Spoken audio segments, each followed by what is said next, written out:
All right, my video, 3, 2, 1, audio sync, BMW M340i driving at night. 3, 2, 1, 3, 2, 1.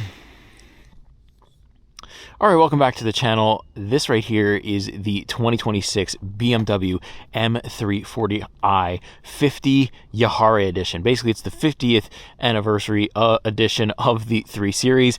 The Jahre is, I think, year in German. Quick little walk around the vehicle. It's nighttime, so you're really going to see, the glow of the lights and the tail lights more than you'll probably see anything else here because, well, it's dark out, and I don't know how well my camera's actually picking it up. But you can see it's dirty, it's the winter, but this thing still looks as aggressive as ever. It's got the B58 engine, so that means 386 horsepower, all-wheel drive, and it absolutely rips like a BMW should. So let's actually hop in here, and we're going to start it up, and we're going to take you for a little rip around town here at night, because I think the BMW actually looks really cool at night, and it's one of my favorite times to drive. So let's fire it up.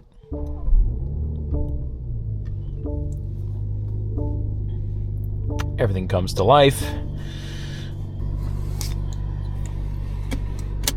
All right, I just put my mic on my seatbelt now, so let me adjust this camera so hopefully you can see. Let's let the idle go down. You can see I've got some nice ambient lighting in here, not too crazy, but also not overwhelming. It's kind of, if you're somebody that really likes ambient lighting, maybe this isn't too much. If you're somebody that likes subtle, this is very subtle. So I'm just waiting for the idle here, and then we're going to get it going. But, man, this thing, really comfortable seats. I can tell you that just to start off of. But let's just rip it right into sport mode, because why not? Go into drive, and here we go. Off we go on our drive at nighttime. So this is my first time actually doing it with this newer camera that I've got here. So hopefully it's picking up at least some of the road and like what I'm looking at. I'm hoping that you see enough. Yeah, hopefully I've got it all angled properly, and you can see a pretty good, hopefully you can hear too. We're gonna just drive around. Now we're not gonna do too much speeding because obviously it's nighttime, visibility's reduced, and I don't want to get arrested while I'm driving this vehicle, because it's very easy to do, right? I mean, it's got so much power, so much speed that, I mean, they hear you coming, they probably see you coming, and maybe not in the night, but in the daytime, they definitely do. This has got a very unique kind of like that burgundy color. I forget the exact name for it, but it's very, very nice, and it does stand out quite well. But it does show its dirt a little bit more than I was hoping, especially in the winter. It's very hard to keep this thing clean, but man, is it fun to drive, I'll tell you one thing. I also like how the little wheels move and stuff as I'm driving along. It's kind of cool. Like as I pick up speed, the wheels will move faster.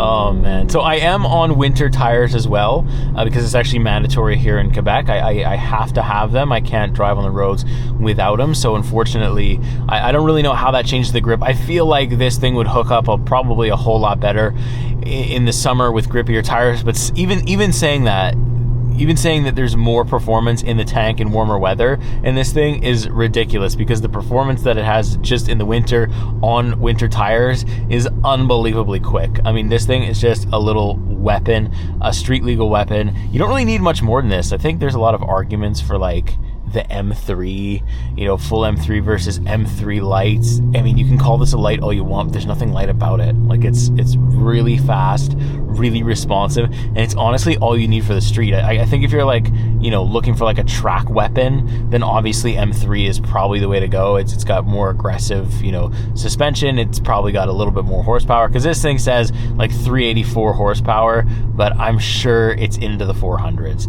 I think BMW always,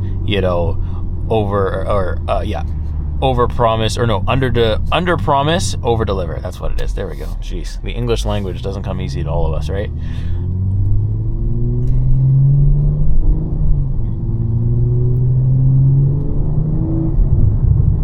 Oh man, those little pops and bangs that it does when you just like bring it high enough into the rev range and then let it off, it pop, pop, pop, pop, pop, pop. It's just it's such an enthusiast sound, such an enthusiast vehicle this thing is, man.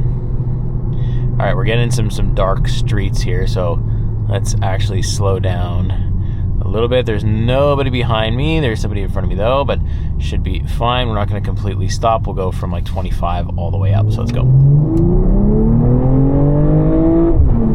Oh my goodness me. Yeah, that never gets old, and it never will. That's really quick. And that's funny because I didn't even have it in like full sport transmission. So here, let's put it in there now. We'll kind of slow down again. There is somebody behind me, but they won't catch me in time. So we'll just kind of do like a little pull here.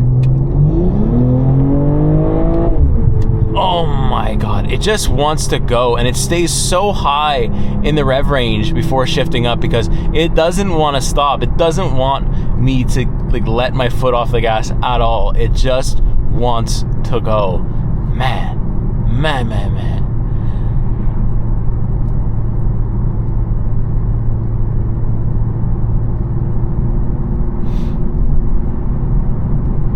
So handling is also really good too. I feel very connected to this thing at all times, especially in sport mode. It's really like just direct, and the steering wheel is big, which I do like. I feel like there's extra handling that comes from a bigger steering wheel just naturally, I guess. I don't know. I find it super interesting, like just the way that it is, just the way that it performs and handles just on the back road here. Oh man, out of the corner. Like, you're not catching me. Like, what are you gonna do? Oh man, BMW always manages to surprise me. I always like get into these vehicles and I'm like, oh, it's nice. And then, as I start living with it, as I get to the end of the week, like right now, I just want to own it. I just want to go into unbelievable amounts of debt and just own it because the experience is so good. Like, the driving is so nice. And it's gonna snow here soon, I think, so hopefully I get to see kind of the xDrive in like some snow, see how it does. I'm kind of curious to see how this would be for a winter driver. Definitely not a beater because this thing is far from that, but just a winter daily driver. How would that go? I think it's probably less fun, or maybe more fun because you could slide it around. But I don't know if I'm spending like, what's this thing, like 90 grand, something like 90 grand. If I'm spending that much money, I don't know if I want it to be sliding around in the winter too much. I don't know if I want to take that risk all the time, especially this being a special edition. I think I want to keep it, probably wouldn't drive it in the winter. Probably now, like start taking it out like end of February, early March. Like start taking it out now. Could put the winters on if you want, yeah.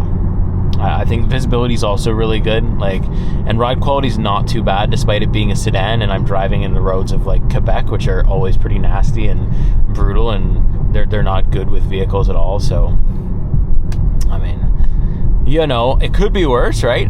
It could be worse, but yeah, I've definitely had something like the Civic Type R, like that was really bouncy. It didn't really provide any dampening. I think BMW does a good job at like letting you feel the road under you because it's important when you have a sports vehicle, but at the same time dampening it because you don't always want to rearrange your spine when you're driving around. Yeah, so I think I'm gonna leave it here. I don't really want to make this video too long, just kind of showing you what it's like to drive this thing at night, trying to give you all angles and give a couple or a little bit of extra content on special vehicles like this one, especially ones that I really enjoy driving. So if you like what you saw, make sure you check out the review. There's also going to be a video of what it's like to live with it, so it's kind of more relaxed. But if you want the straight facts, go and check out the review. I'll kind of show you everything, exterior, interior. We'll go over all this infotainment display and everything in between. You name it, I'm probably going to talk about it in the review, or we're going to explore it in the living with video. So yeah, make sure you go do that, and if you like what you've seen here, make sure you like, subscribe. I'll see you next week. See you next car. Take care.